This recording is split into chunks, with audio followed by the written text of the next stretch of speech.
Hello ladies and gentleman, boys and girls, क्या आप जीवन में आगे बढ़ना चाहते हो और सफलता की चोटियां छूना चाहते हो? तो फिर ये चैनल आपके लिए, क्योंकि मेरा पैशन, मेरा प्रोफेशन, मेरा मिशन, मेरा विजन आपके इस सफ़र में आपका हम सफ़र बनो।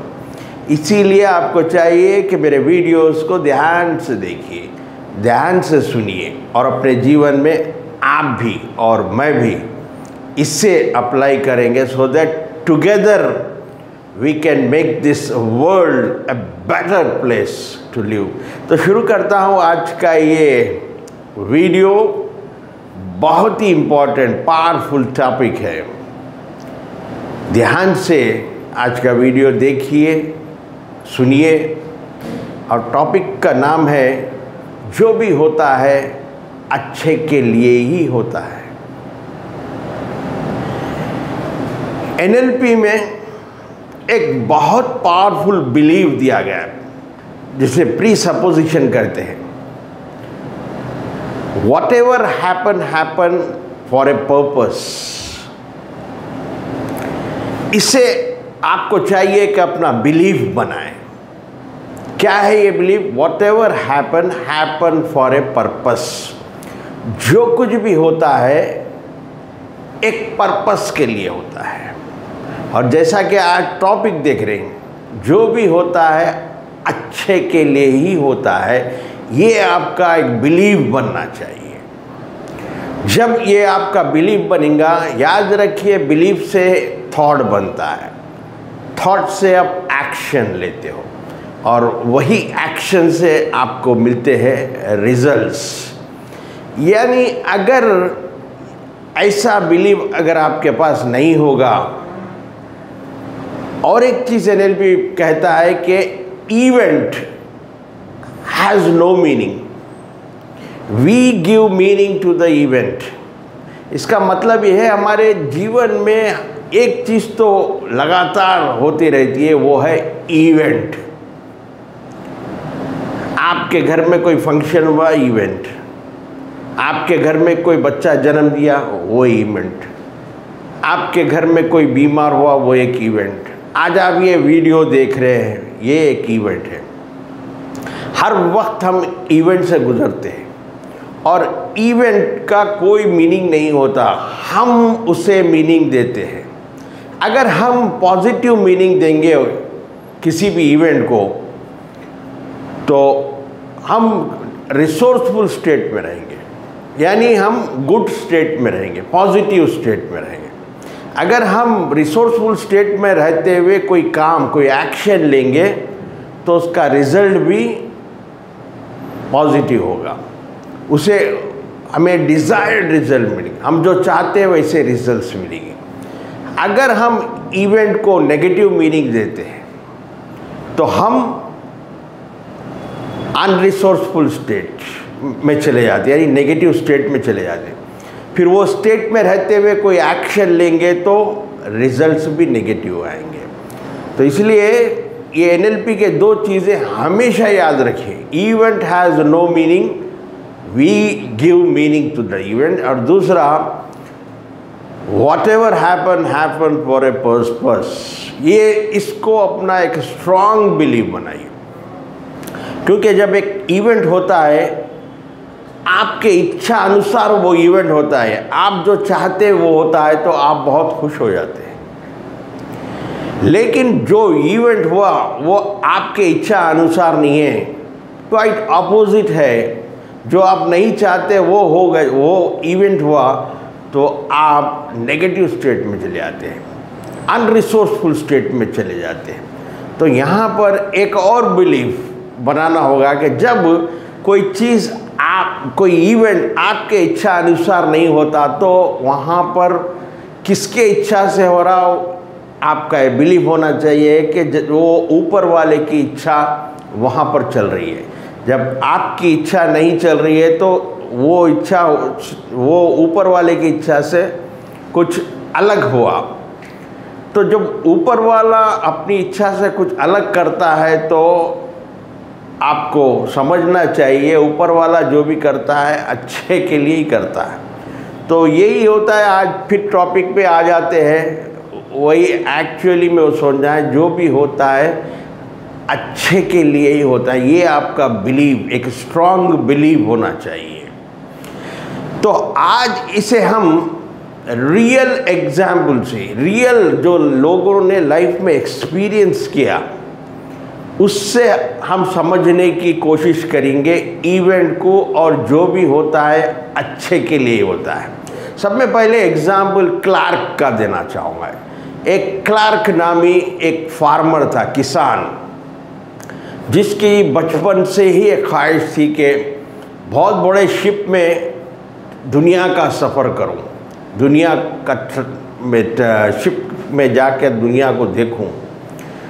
तो एक बार एक बड़ी शिप निकलने वाली सफ़र पे इंग्लैंड से न्यूयॉर्क तक, तो ये मैरिड रहता, ये और इसकी पत्नी और 5 बच्चे रहते इसको। ये अपनी जितनी कमाई पूंजी है उसकी सब चीज़ इस जर्नी पे लगा देता है और उसके टिकटें ले लेता है, वो शिप की टिकट्स ले लेता है, पूरी फैमिली के टिकट्स ले लेता है। और एक एक दिन वहाँ से काउंटडाउन शुरू हो जाता, वो उस दिन का इंतज़ार करने लगता है जिस दिन वो शिप की अपनी जर्नी शुरू करे, स्टार्ट करे। 10 अप्रैल 1912 का कुछ डे रहता। उस दिन जाने का समय उसके एक बच्चे को उसका डॉग बाइट कर देता, कतर देता है, बहुत बुरा इंजूर कर देता। अब इसकी पत्नी, क्लार्क की पत्नी, अब बच्चे के इंजरी को देख के वो अपना इरादा बदल देती है। वो कहती है अब हमें जाना नहीं है जर्नी पे। ये बहुत कोशिश करता है कि बच्चे को किसी रिलेटिव के पास रख कर जाएंगे, लेकिन पत्नी तैयार नहीं होती। अब 2 चॉइस रहती क्लार्क के पास, एक या तो फैमिली को छोड़कर वो अकेला शिप पे चले जाए जर्नी पे, या नहीं तो जर्नी को कैंसिल कर दे, परवाने पैसों का लॉस हुआ।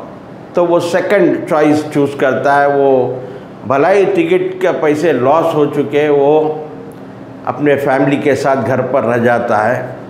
4-5 दिन के बाद, यानी 15 अप्रैल 1912 को पेपर देखता है। पेपर में न्यूज़ खबर आती है कि जिस शिप में वो पूरी फैमिली जाने वाली थी वो शिप डूब गई, शिप हैज संक, डूब गई। और कई लोग, मेजॉरिटी लोग जो सफ़र कर रहे थे पूरे मर चुके हैं, डेथ, डाइड। ये वही शिप है टाइटैनिक, आपने सुना होगा, पिक्चर भी आई थी। तो देखिए, जब वो कुत्ता ने, डॉग ने उसके बच्चे को बाइट किया, ये उस इवेंट, वो भी एक इवेंट था, वो इवेंट को ये बहुत उसमें लिया कि ये इवेंट बहुत बुरा हुआ मेरे साथ। हालांकि कुत्ते को मारने गया, मारा भी कुत्ते को लकड़ी लेकर।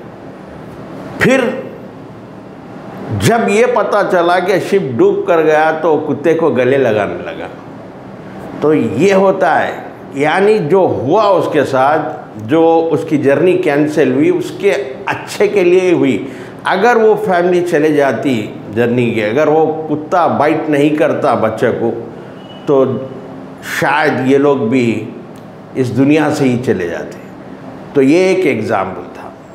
अभी दूसरा एक रियल मेरे करीबी जान पहचान के दोस्त समझो या एक्वेंटेंस समझो, उसका रियल इवेंट बता रहा हूँ, ये रियल एग्जाम्पल, लाइफ एग्जाम्पल दे रहा हूँ। वो एक अच्छी कंपनी में काम कर रहा था, बैचलर था, शादी होने वाली थी, 1-2 महीने कुछ था शादी के लिए, और उस वक्त उसकी सैलरी 30,000, और वो एक अपार्टमेंट भी ले लिया था लोन पर। उसकी EMI 20,000 पर मंथ थी। क्योंकि ये बैचलर था, 10-10,000 rupees was more than enough, sufficient होते, मज़े में था। लेकिन जब उसका मैरिज फिक्स होगा, ये एक उसके माइंड में चल रहा था कि अभी 10,000 कैसा 10,000 में मैं कैसे एडजस्ट करूँगा, फैमिली को कैसा मेंटेन करूँगा, ये कश्मकश में था।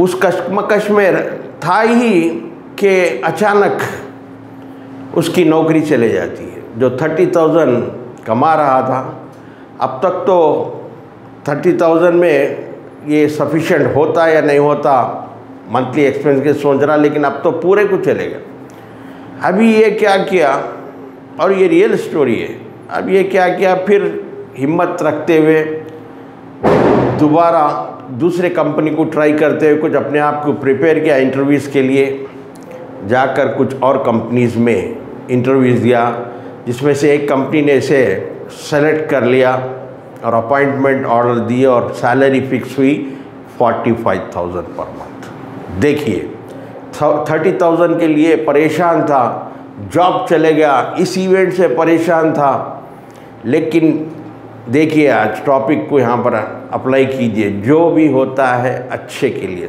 वो जॉब जाना था, ये दूसरे कंपनीज़ में कोशिश किया, ट्राई किया और सक्सेसफुल हो गया, और 30,000 जाकर 45,000। अब ये बहुत खुश होगा क्योंकि अब मैरिज होने वाली है, मैं 10,000 में कैसे चलाऊँ बोल के परेशान था। अब 20,000 EMI जाने के बाद भी 25,000 बचते हैं, जिसमें वो अच्छा फैमिली को मेंटेन कर सकते। कुछ 1-2 साल ये जॉब चला, उतने में फिर अचानक जिस प्रोजेक्ट पे ये काम कर रहा था उसके कंपनी को वो प्रोजेक्ट, कंपनी के पास से वो प्रोजेक्ट चले जाता हाथ से। तो कंपनी जो भी इस प्रोजेक्ट पे काम करते एम्प्लॉयज़, उनको सबको फायर कर देती है। यानी आफ्टरनून में उसे लेटर दिया जाता है कि you are been fired, you are been terminated, जो भी है। अब थोड़ा बिलीव बन गया इसका कि जो भी होता है अच्छे के लिए ही होता है।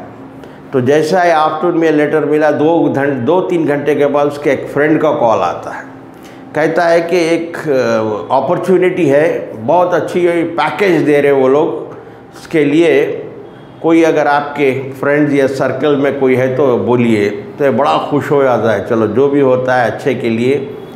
फिर वो जो रेफ़र किया फ्रेंड फ़ोन कर वहाँ पर इंटरव्यू के लिए जाता है। इंटरव्यू होती है और वहाँ पैकेज होता है 75,000 पर मंथ। बड़ा खुश हो जाता है, लेकिन वो लोग पूछते हैं कि ये टेक्नोलॉजी तुम्हें आती है, जिस प्रोजेक्ट में काम करना है उसकी एक डिफरेंट टेक्नोलॉजी होती है।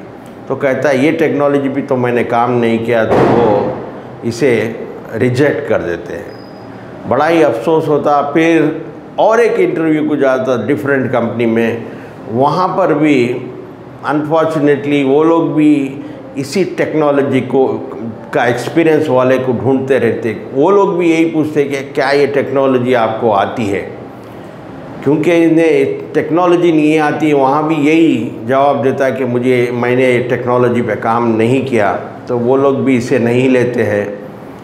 थोड़ा बहुत परेशान होता, लेकिन इसका बिलीव बन जाता है कि जो भी होता है अच्छे के लिए ही होता है।